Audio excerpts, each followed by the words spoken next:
What's going on, everybody? This is Mike with How To with Mike, and today I'm going to show you how to get to know yourself just a little bit better. For one thing, I don't know who you are, you don't know who I am. So, one of the best things that I think, and I just think this right now because I've never done it before, this is the first time I've ever done what I'm fixing to tell you online. So, I'm fixing to interview myself. Now, there's multiple different websites that you can get on to find interview questions. This right here, I think, is 120 interview questions. So I'm just going to read the questions and I'm going to answer them to the best of my ability and truthful ability, because that's the thing, is being truthful with yourself. If you can't be truthful with yourself and you're lying to yourself all the time, I guarantee those lies are being projected out there and you're just living a fake life. And it's hard to deal with when you're lying to yourself, you're living a fake life. If that makes any sense to anybody, it might frustrate the shit out of people. I know that whenever I was first became aware that hell I was lying to everybody and just trying to fit in, it caused a lot of extra stress that was unnecessary. Sometimes the truth is the best way to be. So that's what I'm going to do here. Some of the stuff that I may answer on this interview may become shocking news, especially if the truth is to be heard. And it's just it. There's probably some tough questions in there that's going to be tough for me to answer, but I'm going to be as truthful as I can and detailed as I can in this information. So, with that said, let's go ahead and get started on this little interview. And I should have put that screen over there before, but I didn't. So you guys you saw me on the screen capture there. Excuse me. So here we go. I'm going to go in here to the first interview question. Let's see here. I copied this down here. So let's see here. Can you share where and when you were first born? Well, I was born in Tulsa, Oklahoma, September 19th, 1979, and at a hospital called St. Francis. And it was a much smaller hospital than it is today. It's grown tremendously. It used to be nothing but like pink buildings. The little bit of history that I know about that place, uh, I know that the Warrens, they built it, and the wife, I guess she wanted something to do with the architecture of the hospital, and they had this pink granite shipped in, and I forgot where it came from. Maybe it was Africa or something. But the original St. Francis Hospital has like this pink granite around it. And that's where I was born at, September 19th, 1979. Now let's go back to the second interview question here. And I'm just going to kind of run down the list. What memories do you have of your childhood home?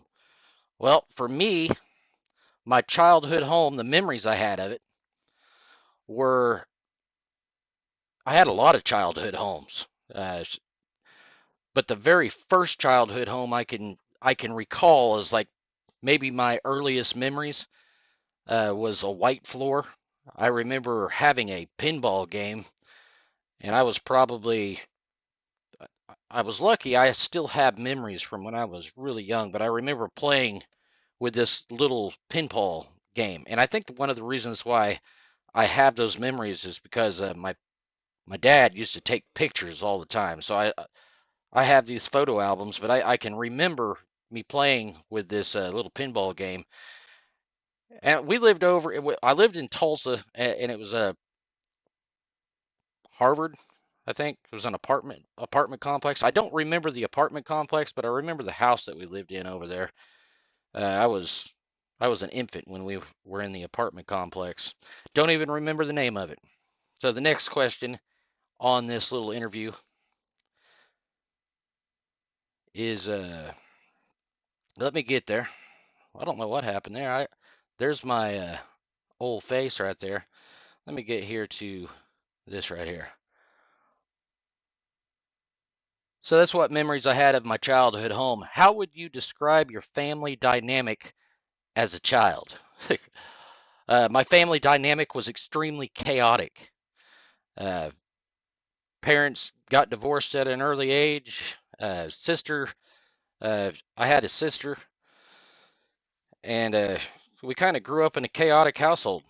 It's my dad and mom divorced when I was pretty early, like 2 years old, and then damn, I had a lot of different.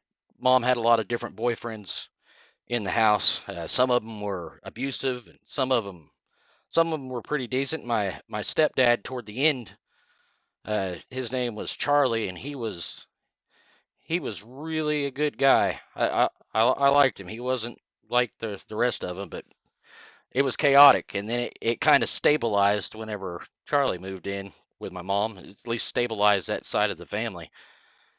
And my dad was a good dad. As a matter of fact, he did most of the raising of me, and we'll probably get into more of that. Let's see what these other interview questions are here. What did I do with that? Did I did I cancel it out? I think that's what I did.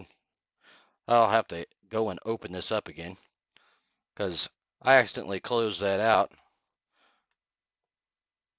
So we got this Zoom meeting going here. If you're interested in me showing you how to put this background in the back of your video, go ahead and put a comment down below and I'll make a video on how to do that if you're interested in virtual green screening or anything. The next question here is, do you have any siblings? Uh, and what were your relationships like with them as a child? So yeah, I've had I have a brother and I have a sister. And my sister, she lives out in Cleveland, Oklahoma. And I have a brother who was from California.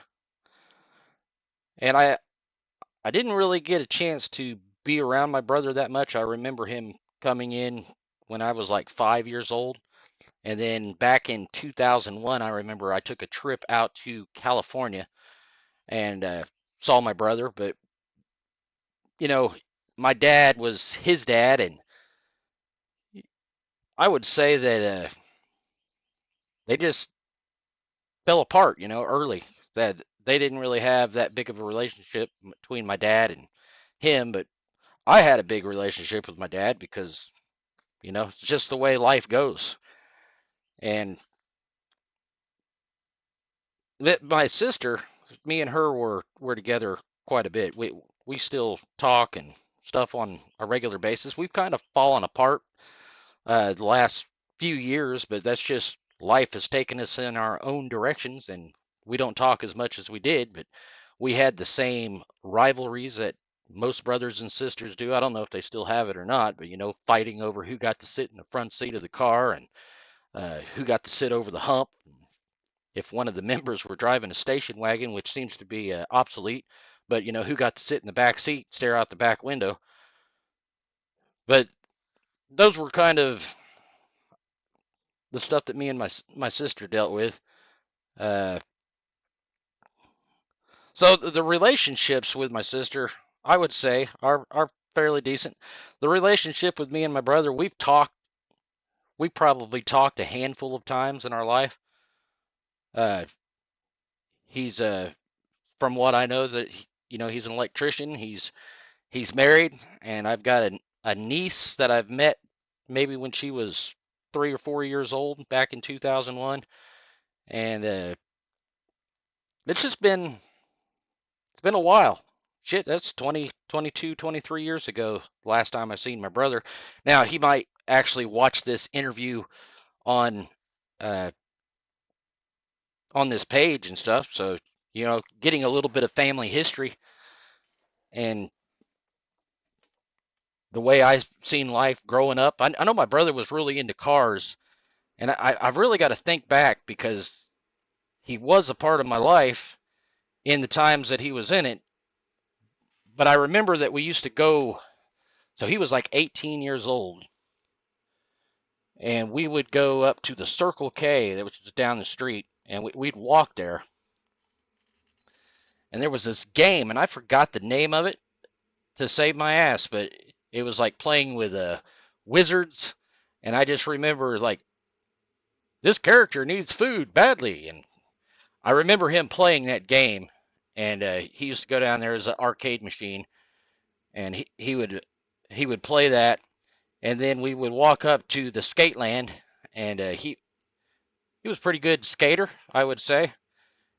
Uh, remember him making out with a girl. You know, he was 18 or 19 probably at that time, and I was uh, I don't remember. I don't know. We're quite a bit of age apart. You know, I mean, I think my brother is almost 15 or 20 years older than me. So I was just the observant kid in the background, watching, thinking, yeah, he's pretty cool. He's got himself a girlfriend and all this stuff at the skating rink. But those were, just a couple of times, but I remember them kind of like they were yesterday. Because and there was another story I remember, a Walkman. There was a Walkman story because back in the 80s, and I guess this was probably 85 to 88 or something. I don't remember exactly what year it was, but so I would have been between 5 and 8 years old whenever I first met my brother. And so he was in, and he was getting these. My dad bought him a Walkman, and he bought me one for some damn reason. I know I'm 5 years old, wondering what the hell I got a Walkman for. But I remember that those Walkmans were like $300, and so my brother David got one, and I got one. I was so young, though, I didn't even know what the hell. It's like, what the hell is this? I'd rather had a model train or something, but I don't know. And I do remember some arguing that went on, and my dad was kind of a controlling person, and the only thing that I can think of, as an adult now is that maybe my brother thought dad wasn't in his life very much, and I'll be damned if he's going to try to control me. And so he came in. I guess dad and him got into a little bit of an argument, and they went their separate ways, which might have been pretty easy whenever you don't have a dad for the first part of your life. That's what I think. Uh, so it's pretty easy to axe somebody, and I can't say I blame uh, what happened there. I mean, David uh, has a great life, and it seems like he does. I mean, don't know him, don't know my brother as well as I know my sister, but I kind of want to explain that it is an important part, when you find out you got a family member or something, and maybe we talked about it. We talked about it when I was out there in 2001, and I thought about that for years. When we were out, when I was out there talking to him about, I don't. There's nothing.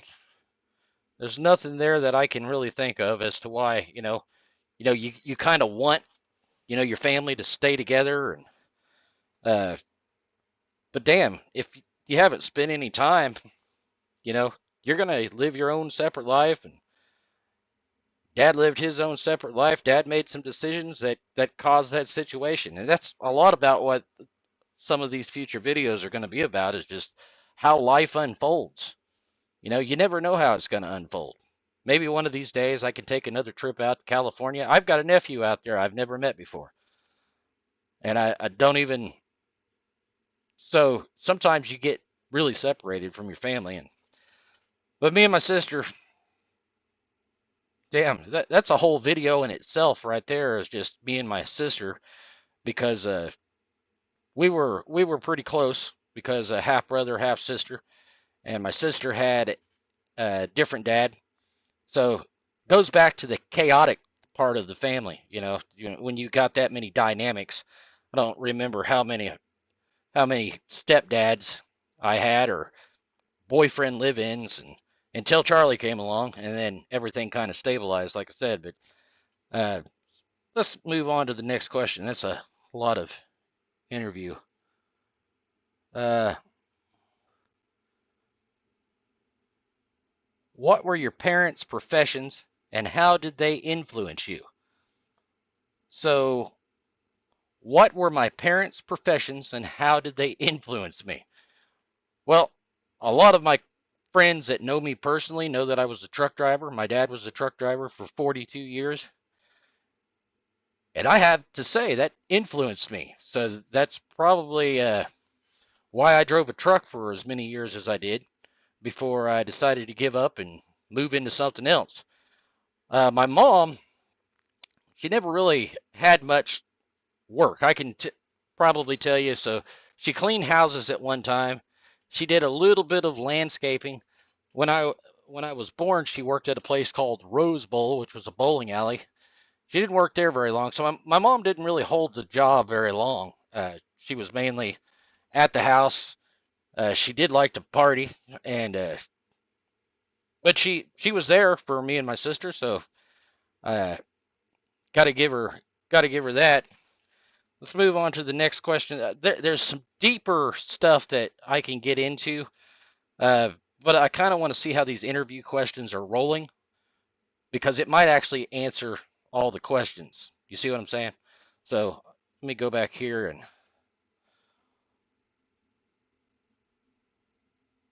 is there a particular family tradition that influenced your upbringing? I would say that my family didn't really have any traditions besides the basic traditions. So the basic traditions would be putting up a Christmas tree for Christmas, celebrating a birthday, celebrating a holiday. Uh, some traditions that kind of started were maybe going to the lake and doing some camping during Memorial Day, and it seemed like every time that we went out camping, a storm or something would roll in. So not any real deep-seated family traditions, rooted in legacy of time after time after time. Uh, going out and playing card games and dominoes and pinochle. I remember my mom, doing that. So some of that kind of transitioned into my adult life, but it's nothing that I do on a regular basis. Like back in the 80s, things were quite a bit different because, we didn't have internet. Didn't even, I remember being in typewriting class and then it transferred to computers. And it was like from kindergarten to fifth grade, a lot of shit changed in that short amount of time, going from typewriting class to computer class and operating on these big bulky Tandies. And yeah, so a lot of stuff that changed in between 1980 and 1995. I mean, in my generation, the fax machine became an instrumental part of technological advancement, and then I also watched it die completely. I watched 8 tracks go to cassette tapes, and cassette tapes go to CDs, and CDs become MP3s. And, this technology was there, and you thought, man, this is the greatest thing. And then before you know it, technology is increasing so fast. What you thought was top notch is no longer. Like those Walkmans, for instance. Now you can do just about everything you can on a phone. And cell phones weren't even really a thing when I was born. They started becoming a thing, but no one really had, a computer in their pocket like they got now that can do everything and track everything that you're doing. But the next question here would be, let's go on down. Do you have, what is my earliest memory? Well, my earliest memory was that one of being on the floor, but a more funny memory would have been, I remember when my mom and dad were still together, so I was just barely walking, And I remember my mom jumping and all this popping going on at the oven. And she had one of those old turkey basters that had like the beige back handle, and she was sucking juice up. She was cooking a roast. Uh, she was cooking something in the oven. And my dad had taken some black cats, some firecrackers, and he'd put them on the burners. All right.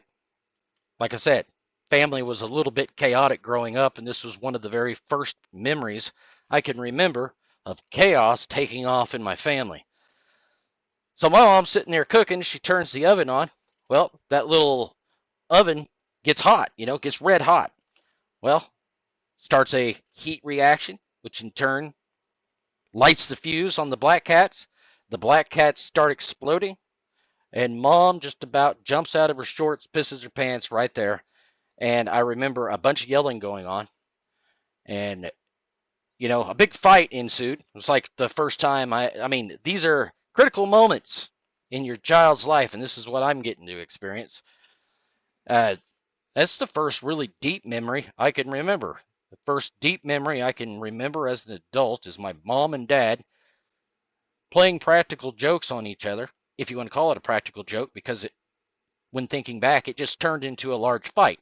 All of a sudden, I'm turned on to what real life's about, and the first earliest memory I can remember is my mom and dad fighting over putting fireworks in the oven, which to me, that's pretty fucking dangerous. So I I don't know what they were thinking, but people do weird shit even to this day, so it doesn't surprise me. Uh, did you have any pets growing up? Yes, I had several pets, or my mom did. I had a ferret. The earliest dog that I can remember is a dog named Ginger, and she was a pug. And I had a lot of pugs growing up. As a matter of fact, I had a pug up to a couple of years ago whenever he got sick, and I had to put him down. And you know, pets are nice. They definitely can relieve stress, and they can add a lot of stress too. But uh, pugs. If I ever had another dog, which I probably won't have any animals, I can't really say that 100% because sometimes you just look at the little guys and you're like, yeah, I gotta have that dog. So, but I'm a big fan of Chinese pugs. I'm a big fan of Chinese pugs. Let's see here. What activities or hobbies did you enjoy as a child?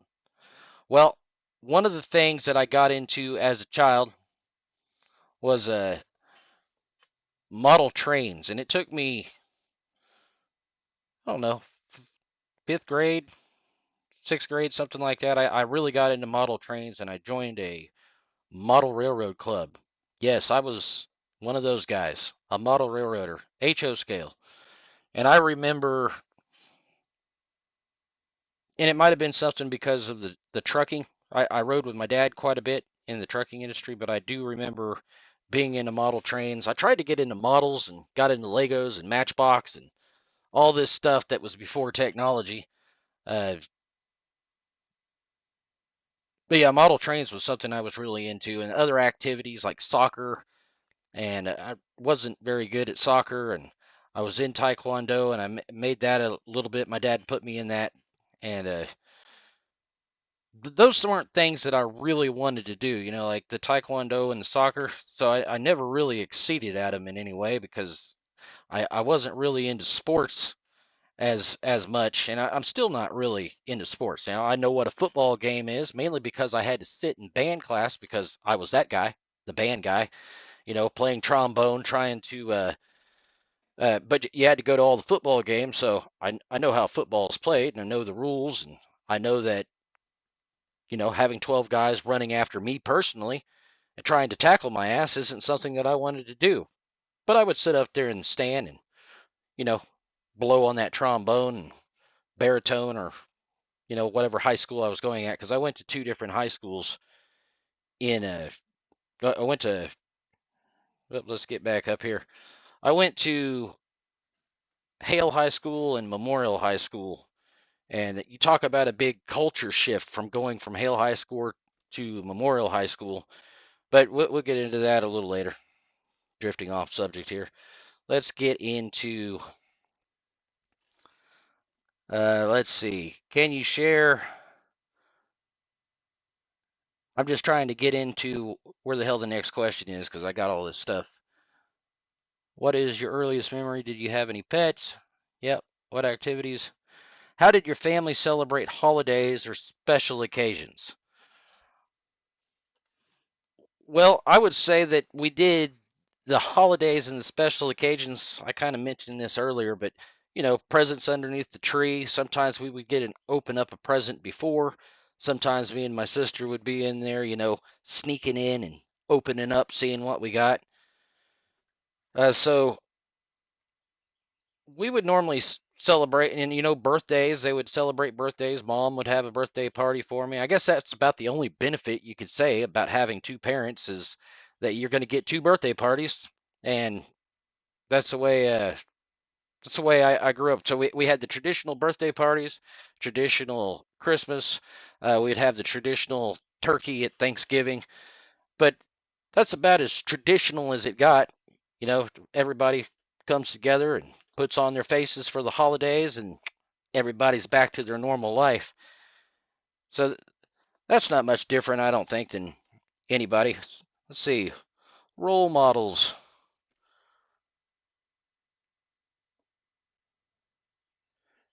How did your family, okay, who were your role models within your family and why? So I had a couple of role models.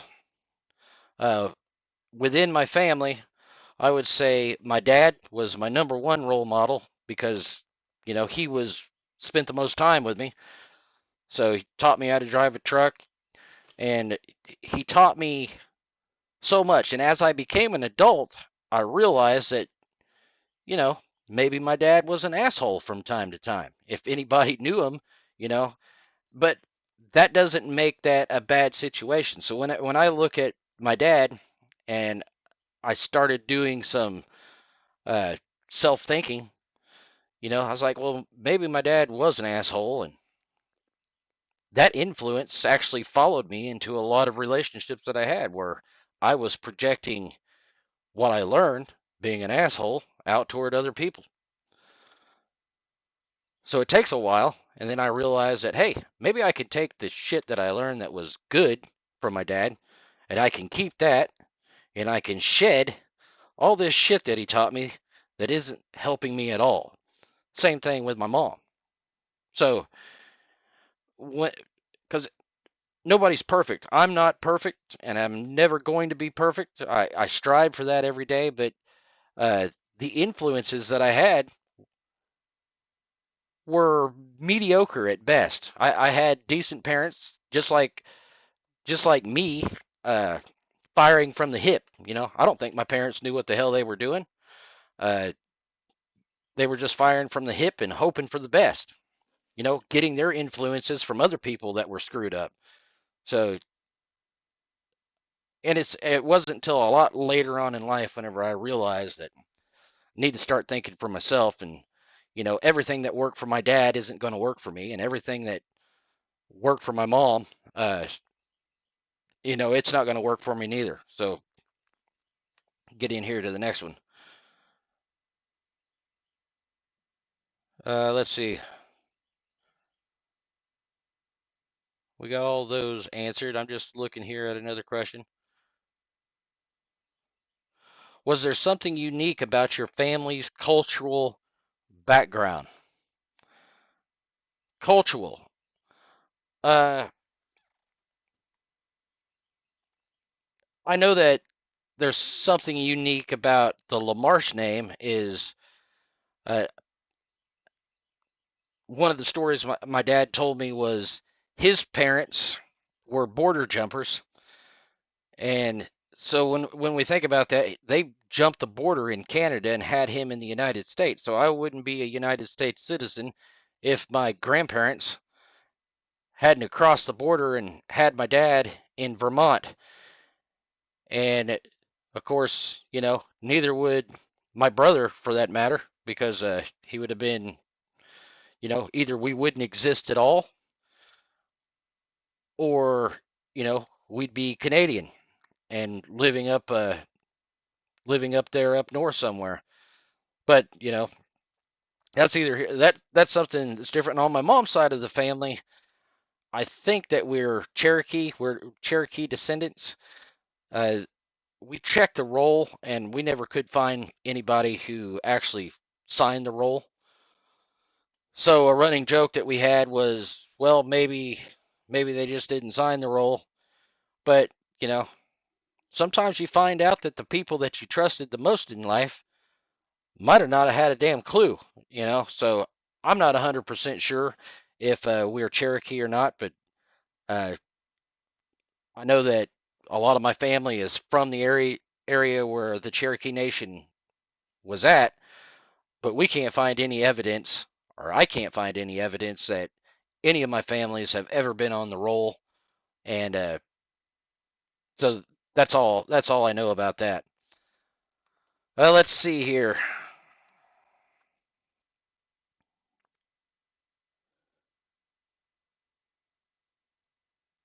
You got to go down here quite a bit.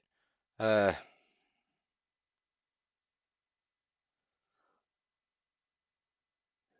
so, what was your favorite thing to do with your family? I would say that my favorite thing to do was camping. I like going camping, and I think I liked it mainly because I could just get out there by myself and do my own thing. Let the parents go over there and drink their beer and tell their stories, and I could go over and play in the fire or something. My mom used to always get a little bit ticked off at me, called me a pyro because I like to play in the fire, and I still do. Fire is just one of those natural wonders of the world that still amazes me because it's more of a philosophy thing that you could think about. But so that's probably one of the things I like to do the most is go out camping. Did you face any hardships during your early years? Yes, I faced a hell of it. And when you're raised in a chaotic household where you don't know whether or not uh, the money is just in and out like this, and you don't know whether or not you're going to have food or not. Now, luckily, my sister and her part of the family, they had a pretty good upbringing, so it created stability in the family. I guess you could say on my mom's side, where you know we'd have fucking food like crazy, and if we ran out, my sister's grandparents would make sure that there was food in the refrigerator. So I can't say that we starved or anything, but I could definitely see the fluctuations and the arguments on money and the different stepdads and all that stuff that came into the household. There was definitely a lot of it was just chaotic. There was a lot of problems that came, and a lot of times me and my sister we had to deal with them on our own. Uh, some of the hardest things were, watching mom get the shit beat out of her by some guy, and me and my sister are just cowering in the corner, holding on to one another, you know, trying to uh, trying to make the best of the situations that we were in. And so, yeah, sometimes it can get pretty chaotic. How do you think your bringing has shaped the person you are today? Uh, my upbringing definitely has given me the knowledge in trucking and all those hardships and everything later on in life as I started thinking about them, because you got two choices. You can either use those hardships, because there comes an age, there comes a time. And for me, it was somewhere in my 30s where you got to stop blaming your parents, and you got to stop blaming everybody around you, and you got to start taking responsibility for your own actions. And so many people can get that right at a really early age, and that's good. For me, it was in my 30s, and it was about the time both of my parents died. That's a pretty blunt way to say it, but dad died in 2012 and mom died in 2017, and then all of a sudden you realize, hey, I'm the top of the totem pole. Any fuck ups from now on, I can't put on anybody. So I started actually taking responsibility for my own actions, and sometimes you really got to sit back and reflect and just try not to lie to yourself, you know, and try to just live that life the way that you can. And I'm kind of drifting off what the damn question was here. Let's see. Uh, how it shaped me into being the person I am today. So everybody plays a part in shaping me. So the parents played a huge part in shaping my life. Some of it was for the good, and some of it was for the bad. And I would say, some people might have an 80-20% ratio. I'm going to say it was a 50-50 on my part. There was 50% shit, and there was 50% stuff that is applicable in my life today. But when I really think hard about it, even the bad stuff, it's just a matter of learning to identify the bad stuff and not repeat it. So, wisdom in a way. Let's go here to the next question. How do you think your upbringing, education, and career development? Uh, that part about the parents of my upbringing, how did it do my education and career development? Well, I tell you what, that type of parenting, I could easily blame that dropping out of school in the ninth grade, and I put a lot of that on my parenting. But later on, I went back and got my high school, and matter of fact, in 2016, I went back and got my GED. That never really affected my uh, career that I chose, which was trucking, which was influenced by my dad. And sitting there thinking about, yeah, that was my education. Uh, People have been my biggest educator as far as teaching me about life. Mom and dad were just the first few, but all the teachers that I did have up until the ninth grade and fighting and drugs and all that stuff broke into school, and I just had to get away from it. And then changing schools so much, going from four classes a day. So there was at Hale High School, there was four classes a day. You took them for long periods of time. And then the other part of Tulsa Public Schools at the time, which was Memorial when I went to, they had 8 classes a day. So when I made that transfer over there, I remember being a half a year behind in half my subjects and a half a year ahead, because at Hale, it was four classes for half the year and four classes for the other half. And at Memorial, it was 8 classes for the entire year. You just went shorter periods. So I transferred mid-year, and I was half behind in one set and half ahead of the other. And I was old enough to be mischievous and deviant, so or don't even know what the hell deviant means, but just mischievous, let's just say, and go out and tell my parents that I was going to school and never showed up, and decided to go to my job instead, which I was sacking groceries at Albertsons. And think I was doing some laser tag around that time too at a place called Laser Trek, and that was a pretty cool job. But next question: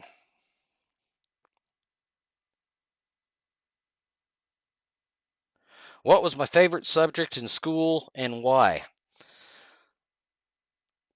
And I liked all this. I liked every subject except English.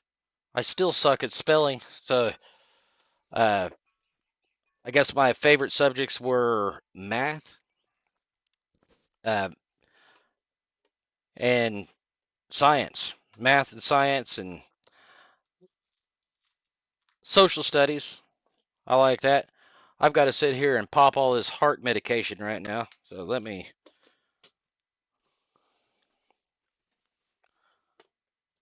put this microphone up here for just a second. All right, I'm back. So I am going to go to the next question here.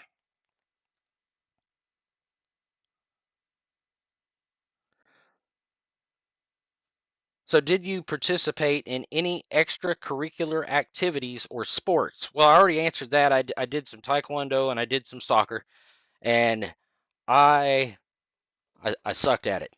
Uh, there's certain things that I'm good at, and playing soccer wasn't one. But I can tell you one of the best things about being on that soccer team was I learned how to lose, and I learned how to lose really good. I think we were probably on the worst team out of everybody. I do remember we played the second best team, and we actually beat them. And I remember thinking, "Damn, that was good." You feel good when you win, but you I tend to lose a lot more before I actually start winning. So, uh, and that's the way life has played out for me, and it probably plays that way for a lot of people. You lose a lot and you win a little bit, but you take those wins when you can get them and you enjoy it. But I remember after that game and we beat that team because my friend Nate uh, was on that team. And whenever you're done with a soccer game, all the kids get up and they give each other a high five, like good game, good game. And I never had been really, well, maybe I haven't been outwardly narcissistic, but I believe that was one of my first times I was ever outwardly narcissistic. So I'm like clapping with everybody, and it's like good game, good game, good game. And I get up to Nate, and I'm probably 11 years old or something like that. Like, good game, good game, good game. Because I don't know any of these guys, but Nate's coming up and he's on the other team and we just beat him. And I was like, good game, good game, good game, good game. We kicked your ass, good game. And the thing was, I said that, and there's two other team members right next to him. Well, hell, they thought I was talking to them. Hell, I thought it was just for a split second, chaos erupted and it came back down. Now, I remember thinking, said, damn, that I didn't really think much of it then, but I think back about it now and it's like, damn, just one little mess up, one little piece of hatred that you spill out of your mouth can cause a chain reaction, causing chaos. So I, I think back about those little situations, and man, you got to be careful of what you say and when you say it.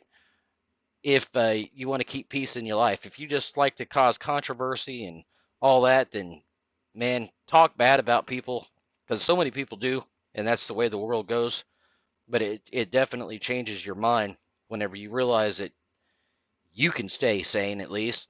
You can let everybody else go crazy, but you don't have to go that way. So, what was your favorite subject? Okay, did you? Who was your favorite teacher, and what impact did they have on your life? Well, I'm going to come right out and tell you Sherry Jones, or Mrs. Jones, was my favorite teacher, and it was just because she spent more time with me in elementary school. And I remember she used to have these uh, poker chips, and you get so many poker chips, and then you got like a free party day.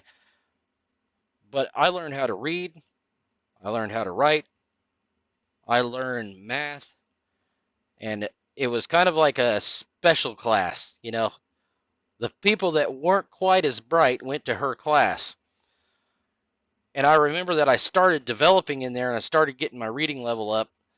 And I remember the school saying that they were going to put me back into regular classes. Well, I was smart enough and wise enough at the time to say that I didn't want to go back to regular classes. So I started purposely being stupid.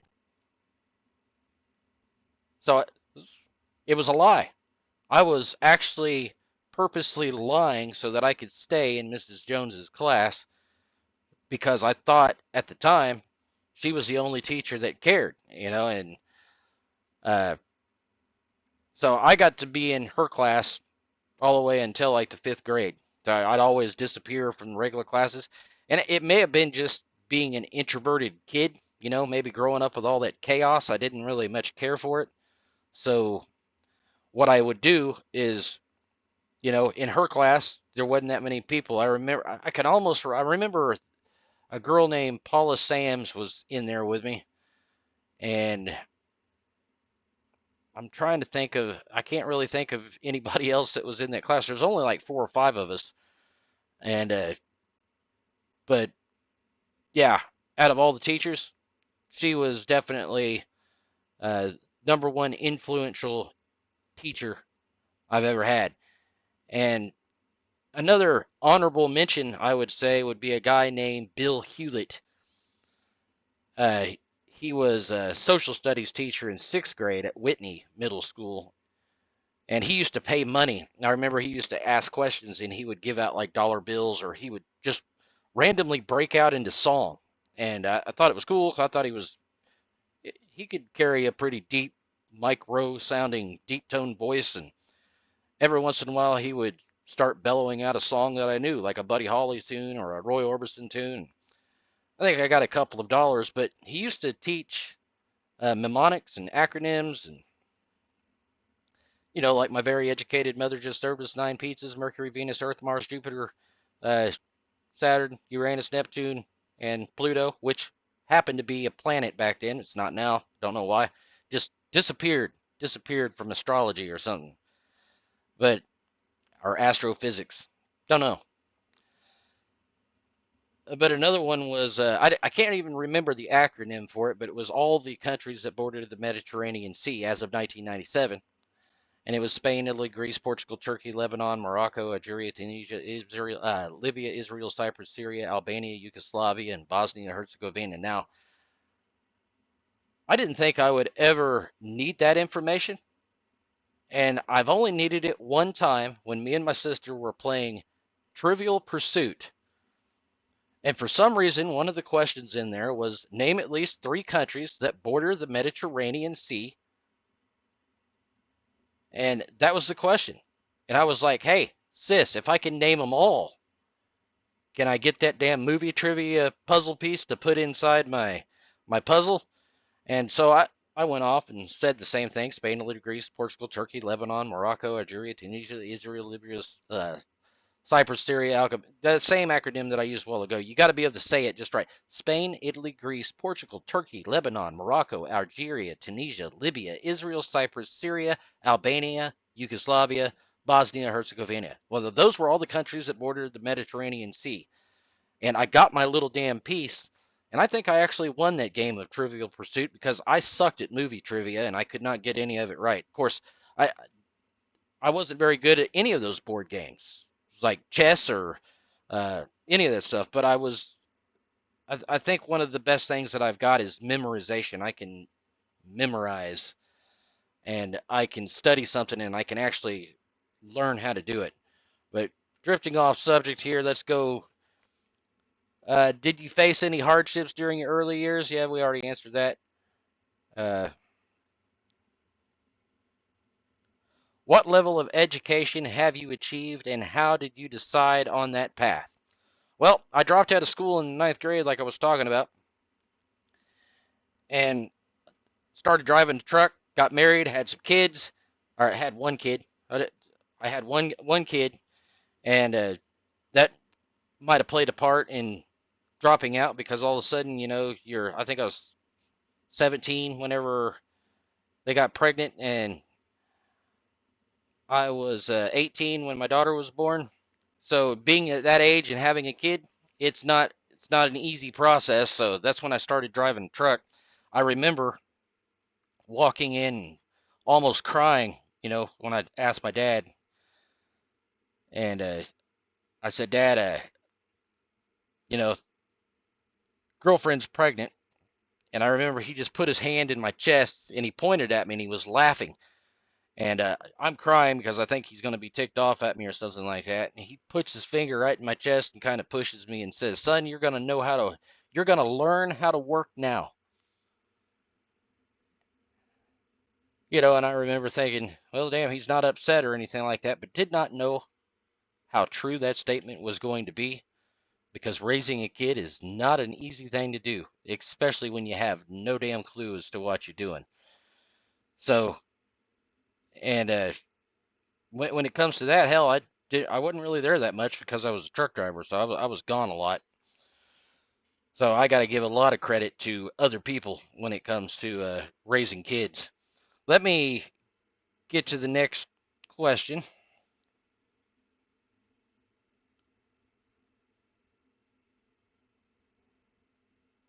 What jobs have you held and what lessons did you learn from them? All right. So I've worked for a lot of different trucking companies. Uh, Let me see if I can go through them all here. I worked at O'Reilly Auto Parts. I worked at Ernie Miller Pontiac, which was another driving job, just delivering car parts. I worked for Burlington Motor Carriers. I worked for a temporary service where I got the opportunity to work for like ABC Roofing, uh, Wonder Bread. That's where I got the chance to pull my first set of doubles, 53-foot trailers back and forth to Oklahoma City or going to Chickasha, Oklahoma. I worked for a lot of major LTL companies. Some of the smaller LTL companies were Triangle, Carter and Sons, and Turnpike Transit. The other companies that I worked for that were larger, some of the Fortune 500 companies that you may see now, I'd call them Fortune 500 trucking companies, but Southeastern, Conway Freight, which is no longer in business, is now XBO, but pretty much the same people, same type of stuff. And Saya Motor Carriers worked there, and then I was a truck driver instructor for a couple of truck driving schools before. Well, then I went to Southeastern, and then I retired from trucking when I was 40 years old. And it was a goal that I set when I was like 30 that I was going to retire from trucking when I was 40, and I did it. I quit on Halloween night of uh, 2019. It was the last time I drove a truck, and I still like the trucking industry. Still talk about it quite a bit, but my goal was to retire from it, and I did. I do other things now, not necessarily retired. I still work, but you know, I own a couple of other companies, and I like doing that. And so the question was, what have I learned? So I've got a lot of experience working for a lot of different companies, and the main thing that I've learned is that the problems with people are at every damn one of those companies. And there was a lot of companies that I left just because of, couldn't get along with the manager, couldn't get along with the dispatcher, couldn't get along with this employee. And I found out that as my career progressed, those people are everywhere. It doesn't matter if they're at McDonald's. It doesn't matter if they're at Walmart. It doesn't matter if they're at Sears. In the trucking industry, you're going to have the same people problems no matter what company. There's always going to be some narcissistic asshole. There's always going to be some guy brown nosing and kissing ass. And there's always going to be, uh, someone who wants to do everything right. And there's always going to be management that quotes one thing up here, but down on the bottom, they manage a completely different style than their own company culture. And some of those companies go out of business because of that. So those are some of the things that I learned. And it was good lessons to learn because I'm able to bring those into my own business. And I can take all of that knowledge that I learned from working from those other companies and realize that the employees that I have are going to have the same fucking problems that I had when I worked for a large corporation. And I'm going to have the same problems with customers that I had at a large corporation. So that's really pretty similar. But when you're an individual and you're an employee and you're the one that feels like you're getting all the wrath of God from managers or corporate managers, uh, doesn't matter what level in the company you are, these problems are there. And just something, yeah, I mean, even the CEOs having to deal with stock investors at the same level. So it's just a common thing. Took me a long time to learn that. No matter where you go, people are the same. People are the same. They don't know and they don't open themselves up to know that they're the same, but once you get to that point, it's kind of like just waking up one day and like, damn, I can see through everybody as though they're a glass of water. Every time they open their mouth, I know, you'll know exactly what they're trying to get at, and that takes a lot. I think takes chaos. It takes if you're not used to chaos, then if you got to live in chaos to understand it. You can't never be there and not understand it, and it takes you to be good, to live in good and understand good. But I think you've really got to understand both areas of life the same way. Like you got to know how bad people can be and know how good people can be, and then make your own decisions to get there. Let's see what else we got. I know that my mouth is getting dry. Uh, who was your favorite teacher? How did you get into your current profession or line of work? Well, uh, I got into trucking because of my dad, and then now I got into vending machines, and I got into uh, landscape and tree cutting. And I got into vending machines because I was working at a truck driving school teaching, and I realized that I was spending $6 a day in the vending machines. I said, man, it'd be pretty cool to buy that vending machine right there, and then I'd only have to spend 30 cents per every soda pop because I'd be paying costs for it. And it so happened that this vending company came up for sale, and the lady was selling it for $8,000. And I said, hey, I just happen to have $8,000, and I don't know exactly what I want to do. So I invested it in the vending company that had 5 machines at this school. So basically, now I'm an instructor and I own the vending machines. And all of a sudden, all these new problems start coming up. Like all of a sudden, now there's a conflict of interest because I am an instructor and I own these vending machines.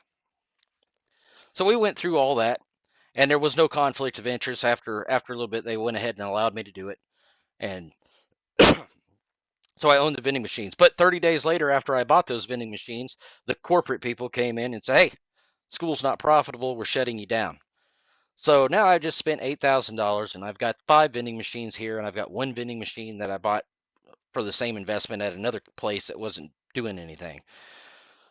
So I have to move these vending machines. And once I moved them and I got them to different locations, but I remember whenever I bought those vending machines, how many people, they're like, "Oh my God, what are you going to do now?" Because people love chaos. They just love it so much that they you could almost see it in their eyes. It's like those people that are like, "You're suffering, and I love it." I'm not suffering, because I just found ways to overcome that. Don't let people don't let people get underneath your skin.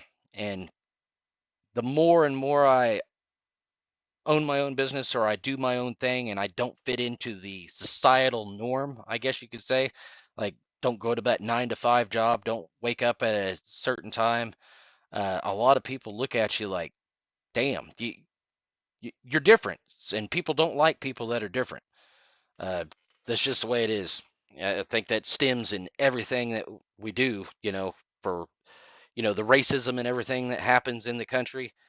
People don't like things that are different, and it's just like a weird animal instinct. I don't know why people act that way, but it's definitely taught, and it's something that it's hard to get untaught.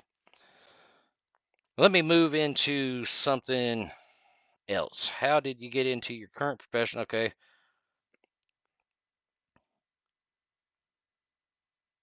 Have you had any mentors in your professional life? Mentors, I would say that I've had a few mentors. Currently, not really in the vending company. In the landscape company, there's a guy named Keith Kafka, and I've never met him before, but the guy uh, really got me a head start. Having that knowledge and stuff on how to bid jobs and just no nonsense attitude. I would say that he's helped out quite a bit. But as far as mentors go, the biggest mentor I could possibly have, and it may sound narcissistic, but it's me. I'm the main person that makes everything happen in my life.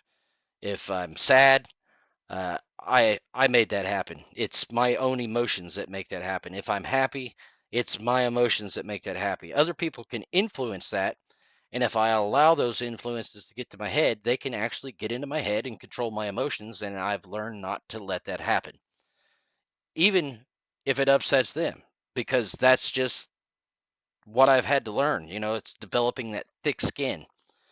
You know, you can't make everybody else happy. You can only make yourself happy, if that makes any sense to anybody.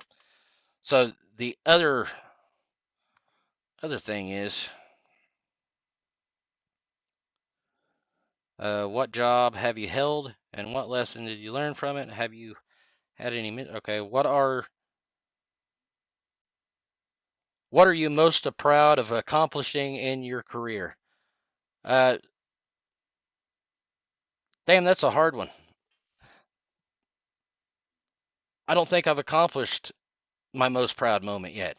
Is the thing. There's a lot of things that I felt good about doing, like certain things I did on the safety committee and reducing accidents and actually seeing those charts and graphs of the accidents come down dramatically whenever I was in there. That felt pretty good.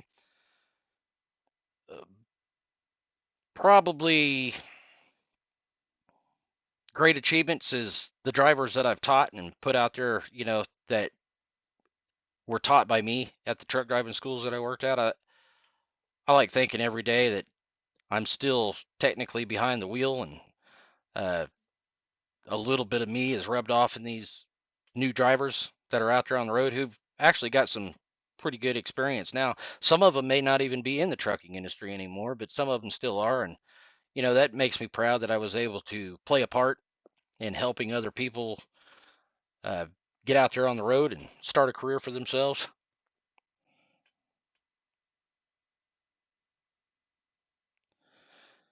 Did you have a career plan, and how did you follow or deviate it from it? Well, I had a career plan, and I was going to just stay in trucking until the day I died. But at, in my mid 30s, I started saying, nah, I don't really want to do that. Doesn't sound like the happiest time of life. So I just set a goal to retire at 40 years old from the trucking industry, and uh, didn't even realize I was going to do it until I bought the vending company and realized that, hey, I'm making enough from the vending company. I could actually quit my job. I would take a massive pay cut, but at the same time, I would get some freedom back and, some time, because time is your most valuable asset, I believe, in anything you do. If I was spending, and I was spending up to 100 hours between running my side businesses and driving a truck, and it just about killed me. As a matter of fact, probably contributed, besides the smoking and, the drinking and all the shit I did as younger, kind of as rebellious. And I didn't really drink that much, and I didn't partake in too many drugs or anything, but high stress, a lot of high stress whenever you're lying to yourself. So learn not to lie to yourself, and maybe your stress level will go down. But still didn't prevent me from having a couple of heart attacks in the last year. And everything that happened there, I'd say that it's my fault, and maybe it's genetics. Genetics probably plays a large part in that, but at the same time, uh, what if I was driving on the road and I had that heart attack? Would I even have made it to a hospital? So I'm kind of glad that I was I was out. But that's just justification. I don't know what the hell is going to happen in the future. I'm just living in the present right now. Let me get to. I think we're closing in on the last of these questions. Uh, how do you balance work life with your personal life? Well, it's chaotic. Sometimes uh, my work life consumes me 24 hours a day, 7 days a week. Uh, Personal life would be something like this. So this is my personal life, sitting here speaking to a computer, staring at the little white dot, but I'm actually speaking to you all out there. Uh, these are just, I mean, it's just an interview to try to become truthful with myself. I forgot what the hell the question was already. Let me go down here. Uh, yeah, so balance in my work life it's that's still kind of a struggle for me. So if you haven't figured it out by the time you're 44, hey, I'm right there with you, uh, trying to learn how to balance enough work and your family and, spending time with your girlfriends and petting your dog just enough and keeping all that stuff in order, it's shaky. For me, it's shaky. Some days it's right on, some days it's not. How? What's the most challenging aspect of my career? Well, I think I've mentioned this earlier in the interview. The most challenging aspect of my career, and probably many other people, and I'm just assuming, but for me, it's dealing with people. It's being able to speak good and get my point across, like when I'm talking to customers or whenever I'm dealing with people on a regular basis. The hardest thing in anything I've ever done in life, looking back, is dealing with people because you don't know how they're going to react. Most people are always thinking about themselves and they're thinking about what they're going to say next. They're not even listening to you. So there's certain people you just listen to and you don't really give them any feedback because they're not listening to you anyway. They're thinking about what they're going to say or what the next negative thing that they want to say is. So sometimes it's better just to talk to yourself. It keeps you more sane. And there's some people that you can have legitimate conversations with, and then there's some people that, you know, just let them talk because they're craving it like a child craving a bottle or something. They need to have their self heard. And at that point, you need to just shut up and listen because no matter what you say, they're not going to listen to you. Uh, have you worked abroad? And if so, what's that experience like? Well, I've worked abroad in the United States, and that experience was pretty cool. We've already established that.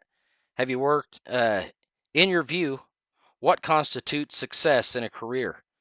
Uh, I'm going to say that happiness, not necessarily the money and everything was really good at one time, and it still is. You have your moments.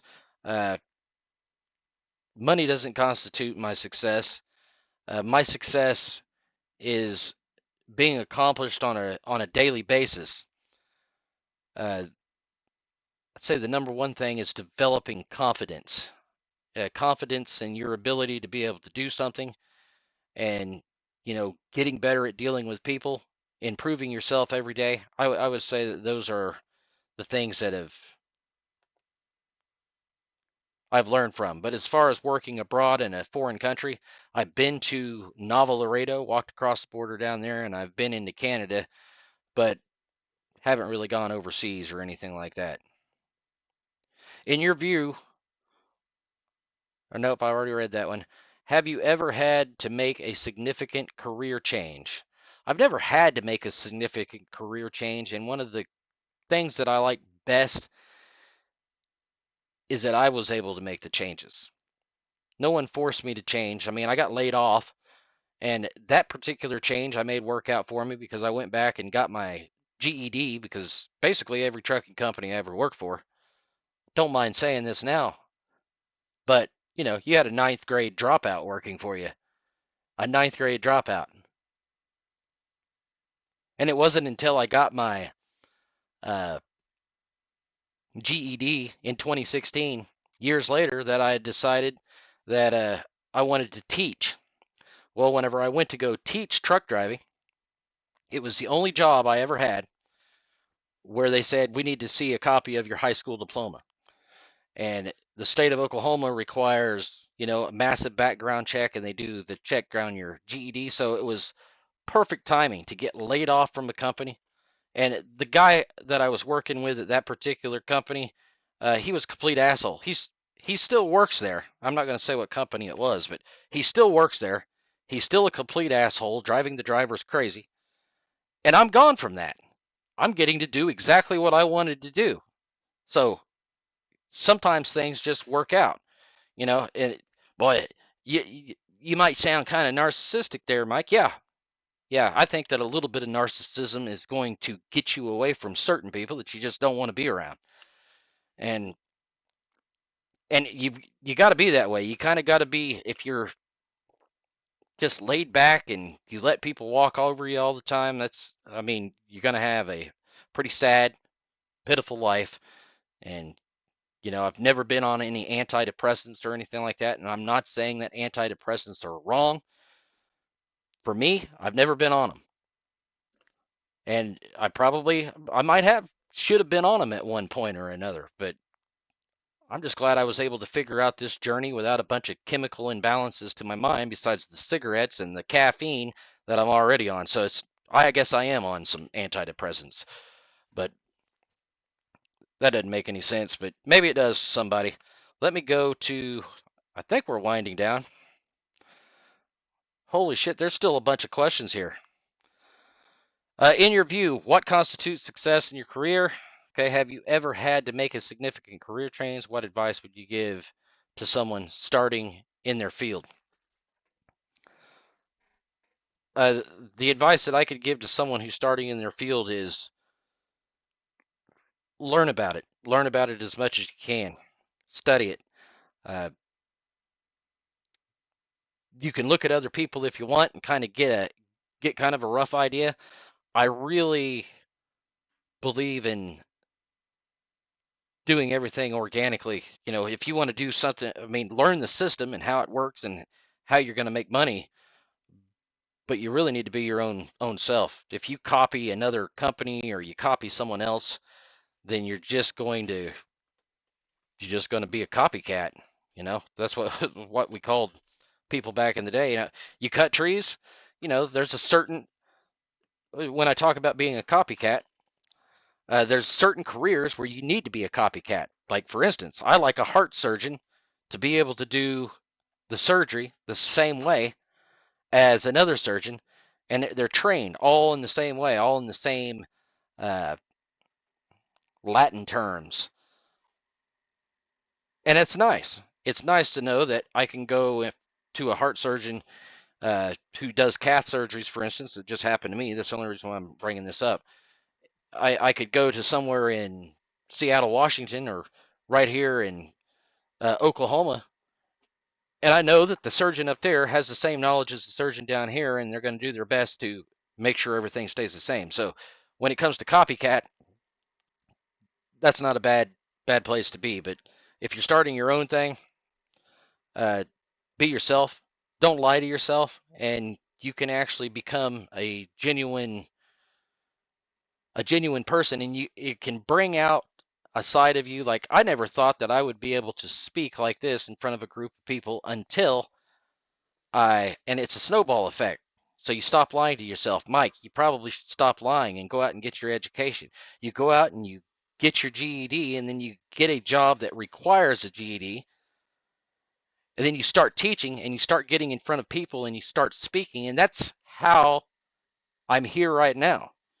So did that going to get my GED help? Absolutely. I think it helped tremendously, and it was about when I stopped lying to myself. How can I improve myself better instead of lying to myself and making everybody think that I'm something I never was? But next one, let's go. What advice would you give to someone starting in this field? Well, that's the advice that I could give you right there. Uh, we got some personal philosophies. The best piece of advice I've ever received, I'm going to go ahead and make this the last question. The best piece of advice that I've ever received, hmm, I wonder if that actually has come from a person. I'm going to say, as a whole, shit, you take people like my dad, and George Carlin played a huge role in the way I look at real life, and uh, just getting rid of all the fake. There's a lot of fakeness in this planet, and a lot of people live it. You look at social media posts, and everybody wants you to see their best sides, but very few people are actually getting on there and telling the truth. And the only reason why they would be getting on there and saying anything, so if you put yourself in social media, and I've watched it, people get ticked off at their significant other and they start posting all this shit about them. You know, they're trying to paint you as something that, you might be. But at the same time, you got to look at the 50-50 aspect. What is it that's making this whole thing happen? It takes two to tango, they say. So, uh, I don't even know how to tango. I've tried it a couple of times, but I couldn't tango worth shit. So the best piece of advice that I could give you is educate yourself as much as you can. Self-educate yourself as much as you can. If you don't have your high school education, doesn't mean the world's coming to an end. You can still get to a certain point, but eventually you might want to get it. And, if you want to go to college or something like that, maybe, if you want to spend, the only reason why I didn't go to college is because I'm not into spending $60,000 on a degree that, I'm probably not going to be able to pay back on it. These are just some advice that you can take or you don't have to take. You may be in college right now and already $100,000 in student loan debt. If you're there, there's no help. I mean, you're going to have to pay that back eventually. I mean, and unless they just give it to you for free. The the best piece of advice I could give you is I don't really have one single best piece of advice. If I had the single best piece of advice, I would tell you two things. I would give it to you and save the entire world, and at the same time, I wouldn't, because so many people are happy living in their dream world, living in their fake world, that they would be much happier without the truth than they would with it. My name's Mike with How To with Mike, and this has been an interview of me. Kind of crazy idea, but you all have yourself a good day, and I will see you on the next video.